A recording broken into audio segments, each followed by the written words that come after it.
शुरू हो चुका है। इसमें हम लोग को पढ़ना है ऐसे प्रश्न, प्रतिशत का क्वेश्चन है, इसको कैसे बनाते हैं जानना है।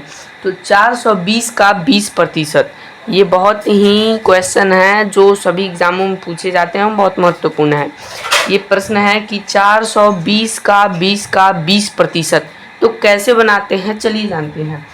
लिख देंगे, इसको लिख देंगे हल, यहाँ पर हम लिख देते हैं हल, ठीक है। और यहाँ पर 420 है ना, तो 420 को 420 लिख देंगे। का मतलब होता है गुना, तो गुना लिख देंगे। यहाँ पर का मतलब क्या होता है, गुना होता है।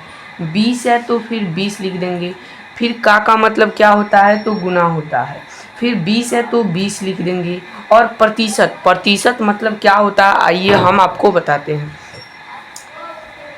प्रतिशत का मतलब क्या होता है कि प्रतिशत मतलब मान लीजिए 20% दिया है, तो 20% बराबर ऊपर हो जाएगा 20, और प्रतिशत का मतलब होता है बट्टे में 100। क्या होता है जी, बट्टे में 100। तो इसको हम क्या लिख देंगे, 420 गुना 20 गुना 20। ये पर हमारा हो गया प्रतिशत का, लिखेंगे बट्टे में 100। अब इसको हम काटेंगे, तो कैसे काटेंगे, एक शून्य से एक शून्य चला गया, और फिर एक शून्य से एक शून्य चला गया। नीचे तो हमारा एक बचा एक का मतलब उससे कोई मतलब नहीं, ठीक है। अब आगे चलते हैं, तो क्या है 420 है, क्या है 420। यहाँ पर लिख देंगे कि 420 गुना, और ये 2 गुना 2 कितना हो जाएगा हमारा, 4 हो जाएगा। कितना हो जाएगा, 4 हो जाएगा। तो 420 से 4 में गुना करेंगे तो कितना आएगा, 4 से 0 में 0 आ जाएगा, 4 दूनी 8 और 4 चौके 16। इतना हमारा आंसर निकल के आ गया। तो ऐसे इस प्रश्न को बना सकते हैं। चलिए एक और उदाहरण हम लोग देखते हैं। तो अगला प्रश्न हमारे सामने है, ठीक है। अगला प्रश्न जो है हमारा वो हमारे सामने है।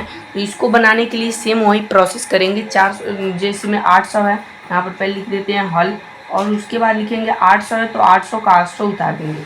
का मतलब हो रहा है गुना, गुना लिख देंगे 30 को 30 उतार देंगे, और का मतलब होता है गुना। यहाँ पर इसका मतलब समझना है, क्वेश्चन समझ लेंगे आंसर अपने आप आ जाएगा। तो देखिए यहाँ पर हो गया, फिर 10 का 10 लिख देंगे, और प्रतिशत का मतलब मैंने ऊपर आपको बताया बटे में 100। अब इसको क्या करेंगे, हम लोग काटेंगे। एक शून्य से एक शून्य चला गया, फिर एक शून्य से एक शून्य चला गया। अब हम इसको बनाएंगे, 800 है 800 लिख देंगे।